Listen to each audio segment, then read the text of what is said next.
നമസ്കാരം. National broadcasting news ഇന്ത്യയിലേക്ക് ഏവർക്കും സ്വാഗതം. 25 കോടിയുടെ ഭാഗ്യവാനെ ഇന്നറിയാം. തിരുവോണം ബമ്പർ നറുക്കെടുപ്പ് ഇന്ന്.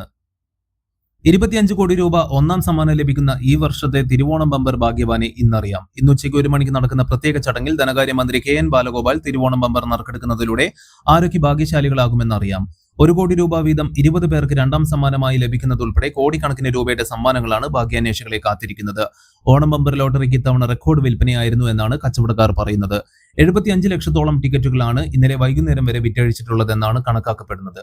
അതേസമയം കഴിഞ്ഞ 27-ന് നടത്താൻ നിശ്ചയിച്ചിരുന്ന തിരുവോണം ബമ്പർ നറുക്കെടുപ്പ് അപ്രതീക്ഷിതമായുണ്ടായ കനത്ത മഴയിലും GST മാറ്റവുമായി ബന്ധപ്പെട്ടും ഏജന്റുമാരുടെയും വിൽപ്പനക്കാരുടെയും അഭ്യർത്ഥനയും പരിഗണിച്ചാണ് ഈ മാസം 4-ലേക്ക് മാറ്റിയത്. 14,07,100 എണ്ണം ടിക്കറ്റുകൾ വിൽപ്പന നടന്ന പാലക്കാടാണ് ടിക്കറ്റ് വിൽപ്പനയിൽ ഒന്നാം സ്ഥാനത്ത് എത്തിയിട്ടുള്ളത്. രണ്ടാം സ്ഥാനത്തുള്ള തൃശൂർ ജില്ലയിൽ 9,37,400 ടിക്കറ്റുകളും മൂന്നാം സ്ഥാനത്തുള്ള തിരുവനന്തപുരത്ത് 8,75,900 ടിക്കറ്റുകളും ഏജൻസികൾ വഴി വിൽപ്പന നടന്നു. ഒന്നാം സമ്മാനമായി 25 കോടി രൂപ കൂടാതെ രണ്ടാം സമ്മാനമായി 1 കോടി രൂപ വീതം 20 പേർക്കും, മൂന്നാം സമ്മാനമായി 50 ലക്ഷം വീതം 20 പേർക്കും, നാലാം സമ്മാനമായി 5 ലക്ഷം രൂപ വീതം 10 പരമ്പരകൾക്കും, അഞ്ചാം സമ്മാനമായി 2 ലക്ഷം രൂപ വീതം 10 പരമ്പരകൾക്കും നൽകും. കൂടുതൽ വാർത്തകൾക്ക് വേണ്ടി കേൾക്കൂ നാഷണൽ ബ്രോഡ്കാസ്റ്റിംഗ് ന്യൂസ് ഇന്ത്യ.